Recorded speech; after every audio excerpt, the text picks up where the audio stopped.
Hey guys, it's Y. This is the first of my monthly vlogs as I've mentioned earlier this year. This time I plan on only talking about what has happened this month from a language learning perspective, as well as next month's goals. First off, how has my learning gone? This month, I'm proud to say that I finally reached my word count goal, unlike the past half year.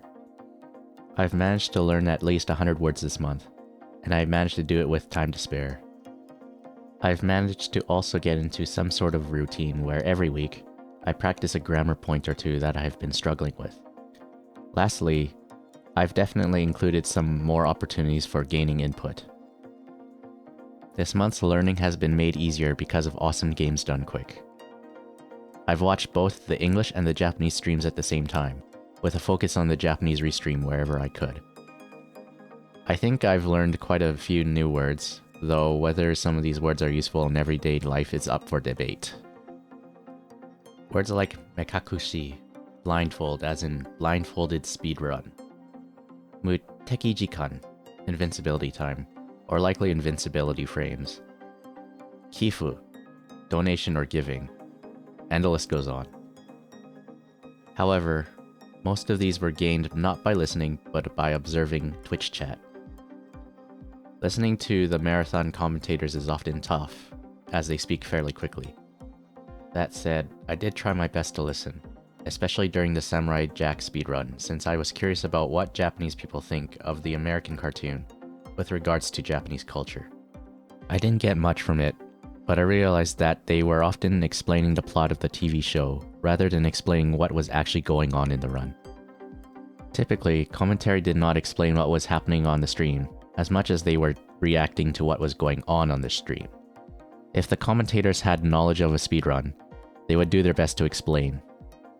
Outside of AJDQ, I attempted to watch Harada's Bar. I also gained more vocabulary watching the videos. However, on some videos, it is sometimes difficult to catch words, as there are no Japanese subtitles I can fall back on, and I don't trust YouTube auto-generated subtitles. I've also played through the first Danganronpa game via Xbox Game Pass. It's basically a visual novel if you combined Phoenix Wright Ace Attorney, Battle Royale, and a slasher movie like Saw. It's a strange combination, but it surprisingly works. A friend recommended this game to me. I don't know why, but I felt like the plot could almost be summarized by watching the intro to Sid Meier's Beyond Earth, but if it went horribly wrong. Of course, I turned on Japanese voices, but used English subtitles. It does make me wish there was a way to turn on simultaneous Japanese and English text at the same time for learning purposes. I don't think I understand enough to do a playthrough without subs at the moment. Speaking-wise, I probably haven't been doing as much as I did before. I think it's because it seems like in this new year, scheduling has been tough.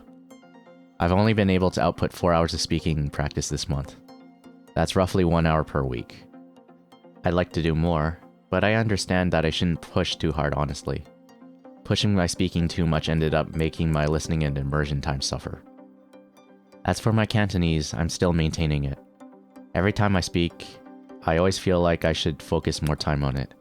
But if I do that, I'll lose whatever I've learned with my Japanese. I have to be patient. It also tends to be a harder language to learn, not because it's hard per se, but because it lacks resources. Cantonese is often not written the way it's spoken, and the push to learn Mandarin is quite a bit greater. As a result, finding material to authentically learn tends to be difficult beyond basic phrases. Especially as a gamer, finding appropriate materials is tough. I've often used that as an excuse for learning, and to skip days back when I was learning Cantonese. It's a bad mindset. Throughout the short time that I've learned Japanese thus far, I felt that I've learned a lot about what it means to learn a language. Fluency means very many different things, and its definition changes per person. And even if you are well versed in a language, you may have an easier time speaking about certain topics in one language over another. For example, the topic of gaming is very difficult to talk about in Cantonese, as there's very little material about it. On the other hand, if I want to talk about culture or history, it's much easier. So what's the plan next month? I'd probably say it's more or less the same goals, the same activities. Gaming-wise, I've yet to finish Lost Judgment. That should be a good source of vocabulary.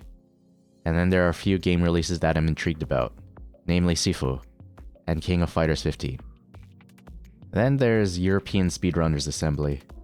I don't know if Japanese Restream cooperates with that event, but if it does, you bet that I'll be watching that in Japanese. And then there's also the Shenmue anime that's coming out this month as well. That's it for now.